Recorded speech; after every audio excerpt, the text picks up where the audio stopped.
Hace poco, son las 7:37, hace poco leímos un titular que rezaba así: aumenta el número de niños abandonados en Venezuela. ¿A qué se debe? Ese era el titular. Y no es el único titular similar. Agregue usted cómo de nuevo se están viendo niños, niñas, adolescentes en calles, a veces descalzos, en algún semáforo, quizás vendiendo chupetas o limpiando parabrisas o directamente pidiendo dinero, comida a veces. A veces solos, a veces acompañados de algún adulto que está por allí cerca. Pero espere, que es una realidad que hoy afecta a no pocos países. Ejemplo, otros titulares. Mendoza, esto es en Argentina, encontraron un bebé abandonado en un descampado. O al menos 7 bebés han sido abandonados en Andalucía desde el año 2021, y este es un titular que corresponde a diciembre del año 2023. Incluso se llega a leer algo como esto: Países Bajos facilita el abandono de bebés de manera anónima. Y son una especie, estuve leyendo, habitaciones en hospitales universitarios, y ese tiene como objetivo evitar que luego los niños, los bebés, se abandonen en contenedores o en otros lugares. De seguro las razones del abandono puede que algunas sean similares, otras serán seguramente distintas dependiendo del país. En todo caso, bueno, duelen porque son niños y duelen, además, tocan la fibra cuando hablamos de los niños venezolanos. ¿Cuál es la realidad? La queremos analizar desde dos perspectivas. Por una parte tenemos al sociólogo Trino Márquez. El doctor Márquez es asesor de Consultores 21, es doctor en Ciencias Sociales, profesor titular de la Universidad Central de Venezuela. Doctor Márquez, qué gusto saludarle. ¿Cómo está? Es un placer hablar contigo, Román, y compartir este espacio con tus oyentes y con Carlos Trapani. Muchísimo gusto. Y es el otro invitado, Carlos Trapani, abogado, coordinador general de SECODAP, investigador del Instituto de Investigaciones Jurídicas de la Universidad Católica Andrés Bello, miembro correspondiente de la Sociedad Venezolana de Puericultura y Pediatría. Carlos, muy buen día, ¿cómo estás? Buenos días, un gusto saludarte. Carlos, comienzo contigo. ¿Existe algún tipo de registro, de número, de cifras, de datos de niños en situación de calle en Venezuela? Ese es el principal problema que tenemos en el país, al no tener una data oficial, desagregada, actualizada, confiable, no podemos identificar la magnitud del alcance del problema. Los pocos datos disponibles ha sido un esfuerzo de organizaciones o incluso periodistas que se han dado la tarea de dar seguimiento a estos casos, pero evidentemente no tenemos una data oficial que nos permita ver frecuencia, cuál es el sexo más frecuente, en qué zonas, cuál es el perfil familiar de la persona que abandona y sobre todo qué se hace con el niño después. Cuál es el seguimiento institucional de cara a generar un entorno de protección seguro. Entonces, al no tener datos, es un problema que se invisibiliza. Y se llega a saber al menos, de acuerdo, a partir de esos estudios independientes o del trabajo de periodistas o de organizaciones, de ONGs, ¿por qué están en la calle? ¿Cuáles son las principales causas, Carlos?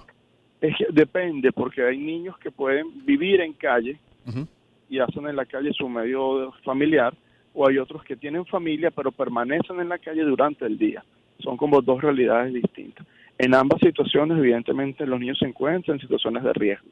En los casos que hemos reportado, bueno, ellos hablan de exceso policial, hablan todo lo que tiene que ver con explotación sexual, abuso, discriminación por parte de comerciantes, rechazo de las comunidades. Entonces, hay un contexto, bueno, de extremada vulnerabilidad.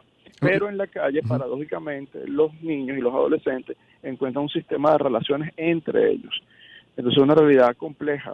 El problema se supera no solo quitándolos, sacándolos de la calle, que no se vean, sino el problema se resuelve con una intervención estructural que parte por las causas que motivan el abandono de los niños. No la mencionaste, pero una causa puede ser la migración.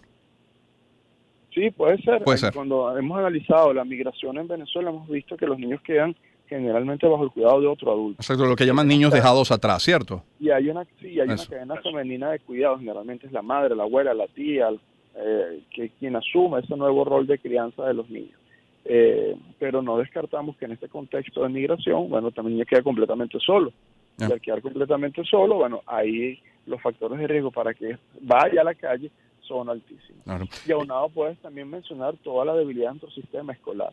Fíjate que hemos denunciado sistemas de horarios mosaicos, donde apenas las escuelas están abiertas 2 días y el resto de los días la escuela no da clases. Entonces, eso es otro factor de riesgo. Claro, porque si están en la calle, si están en la calle, muy probablemente no van a la escuela. Sí, y sobre todo que en la escuela no se alimentan. Y si la escuela no garantiza alimentación, los niños simplemente no van. Y otro factor de riesgo tiene que ver con lo económico, porque pareciera que los temas económicos afectan al mundo adulto y no se ve el impacto en el mundo de los niños. cómo se compromete el presupuesto familiar, cómo se compromete la capacidad de compra del salario, y evidentemente el niño tiene que tratar de resolver. El niño no puede esperar la política pública, el niño no puede esperar que los adultos se pongan de acuerdo, el niño tiene que comer hoy. Bueno, y eso es un factor de riesgo más. Claro. Es la voz de Carlos Trapani, abogado, coordinador general de SECODAP. Tenemos en línea, como les decía, al doctor Trino Márquez, sociólogo. Trino, ¿qué impacto tiene el abandono de niños en su propio desarrollo emocional o psicológico, sea cual sea la razón? A lo mejor el fallecimiento de los padres, a lo mejor la migración como hablábamos, a lo mejor, bueno, la incapacidad de brindarles una vida normal, con educación, con distracción y bueno, se encuentran en la calle. ¿Qué pasa con ese niño? ¿En qué va a parar? Sí, muy probablemente sea un joven y posteriormente un adulto, si es que llega a la adultez, con serios problemas en varios planos. Yo destacaría en el plano afectivo, son jóvenes o personas con heridas muy profundas en el alma, en su psiquis interna, en su capacidad para relacionarse con el mundo, para coexistir con otras personas, para tolerar, para convivir, para todo eso que significa la socialización. También hay otros planos que tienen que ver ya directamente con sus capacidades cognitivas, con la capacidad de desarrollar un lenguaje coherente, de desarrollar operaciones matemáticas o tener pensamiento abstracto, que es tan importante, articular un lenguaje coherente. En el plano laboral, seguramente ese niño abandonado va a tener serios problemas para adquirir habilidades, destrezas que le permitan insertarse con ventajas en el mercado laboral, tener un oficio o alcanzar una profesión. Entonces, desde el punto de vista social son muchísimas las implicaciones y yo destacaría algunos elementos que son bastante comunes, porque este es un tema, Román, que forma parte de los temas clásicos de la sociología, de la psicología, del trabajo social y de otras profesiones ligadas al comportamiento humano y al comportamiento societal. El tema de la violencia, por ejemplo, de la violencia juvenil, por ejemplo, y de la delincuencia en general, está muy ligado en muchísimos casos a la historia de la niñez, a ese niño que ha sido abandonado o que ha sido maltratado. El tema, en el caso de las muchachas, del embarazo precoz, sí. El embarazo que en Venezuela es altísimo. Estuve viendo algunas cifras que son realmente alarmantes. Venezuela tiene un promedio de embarazos adolescentes que está casi en 98 de cada 1000 muchachas, de cada 1000 mujeres. Esto casi duplica o está 50% por encima del promedio latinoamericano, que es 67 embarazos por cada 1000 mujeres.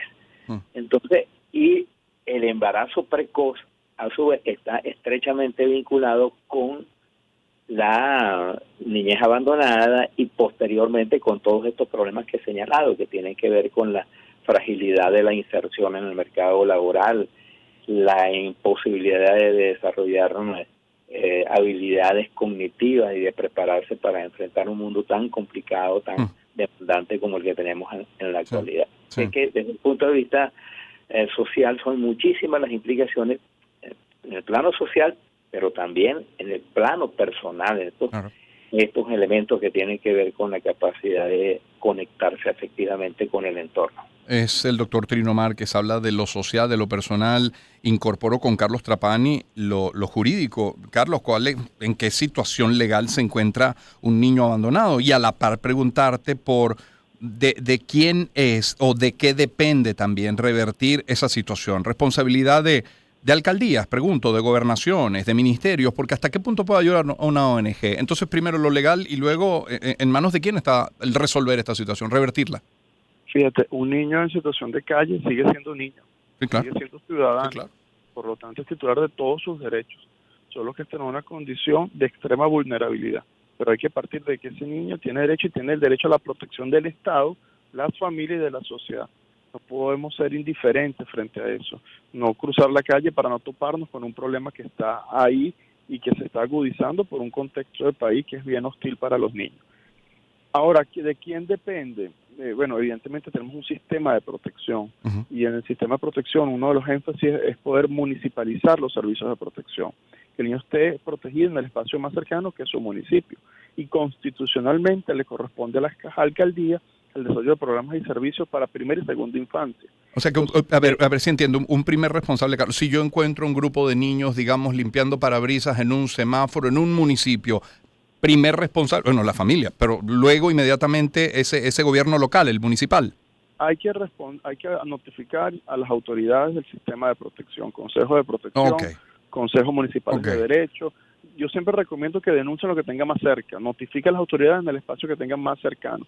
Nosotros en SECO hemos reportado grupos de niños al sistema de protección para tratar de establecer algún tipo de abordaje. ¿Y qué hacen? Pero ¿dónde está el problema? Y eso sobre todo el qué hacer, que no tenemos programas y servicios suficientes.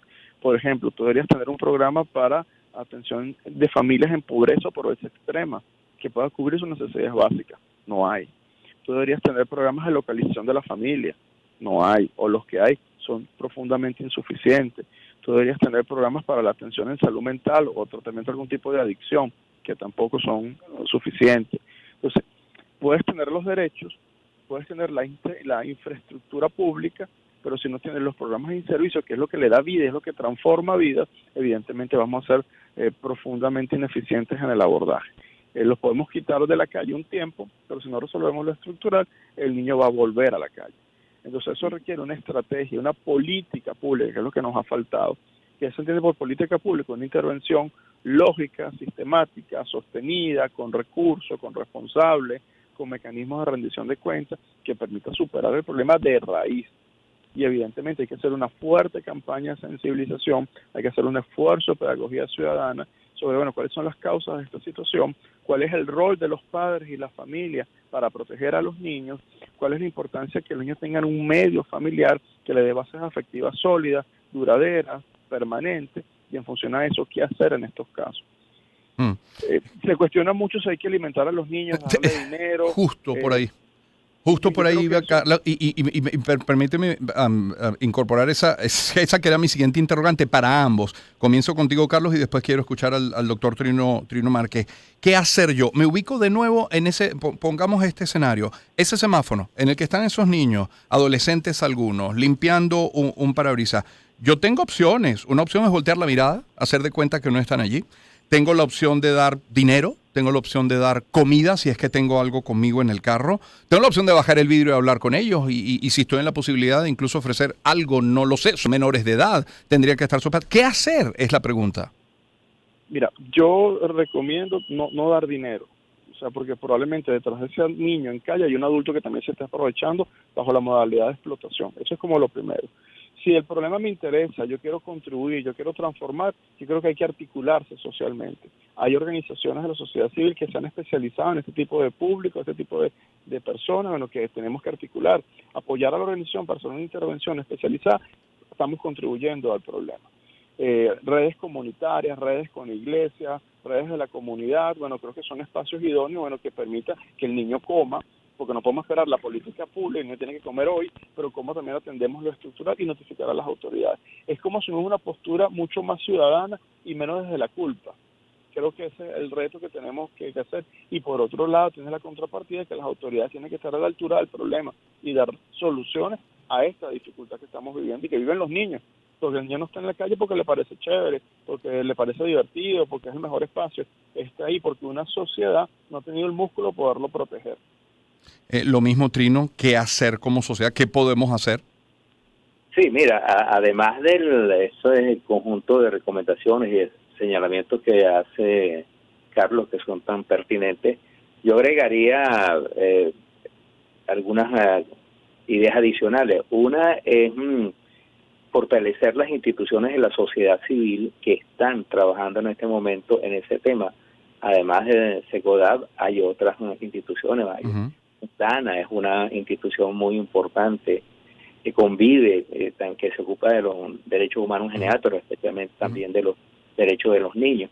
Entonces, fortalecer no solamente los organismos del Estado, que son importantes que actúen, sino fortalecer esa red de ONG y de organizaciones ciudadanas que han surgido para apoyar y para proteger a estos niños en situación de vulnerabilidad.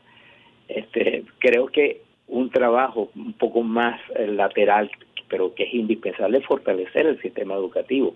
En este momento los niños que emigran por distintas razones, porque se tienen que incorporar temprano al mercado de trabajo, porque son niños abandonados por los padres, se quedaron con los abuelos y los abuelos tienen que ocuparse de distintas actividades para sobrevivir.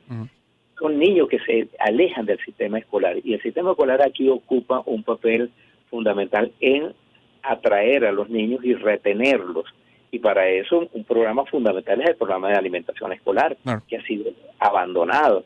Entonces ese trabajo conjunto entre organizaciones civiles, la escuela, organismos de gobierno municipal como los que se llaman Carlos, y bueno, la solidaridad que nace del ser humano, creo que son esos 4 factores, hay que combinarlos, porque el problema se nos está convirtiendo en un problema extremadamente grave. Ahora el niño casi no va a la escuela, la salud, la educación pública es cada vez más precaria, y esta es una fuente de reproducción de la pobreza, de las desigualdades sociales tan profundas que estamos viendo. Y esto esta es una escala ampliada, Román. Aquí no es que hoy estamos mal y mañana vamos a estar bien, no, es que hoy estamos mal y mañana probablemente, si no introducimos los factores de cambio, vamos a estar muchísimo peor.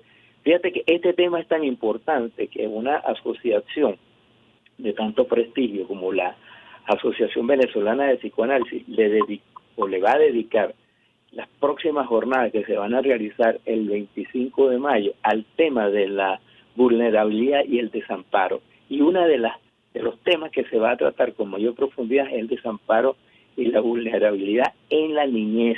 Allí hay un conjunto de trabajo, yo después puedo hablar con tu productora para darle mayor información, pero este es un tema que debe convertirse en uno de los temas centrales del debate hoy, que hacer con los niños, ¿no? Pero la niñez y la educación en general. Ojalá así sea. Gracias, Trino, por este tiempo esta mañana. Ha sido un placer. Un gusto. Cambiar estas ideas contigo y con Carlos. Igualmente, Carlos, un gusto tenerte. Dale, abrazo, saludos. Igual, Trino Márquez, sociólogo, asesor de Consultores 21, doctor en Ciencias Sociales, profesor titular de la Universidad Central de Venezuela, y Carlos Trapani es abogado, es coordinador general de SECODAP, investigador del Instituto de Investigaciones Jurídicas de la Universidad Católica Andrés Bello, miembro correspondiente de la Sociedad Venezolana de Puericultura y Pediatría. Son las 7:54, permítanme algunos mensajes.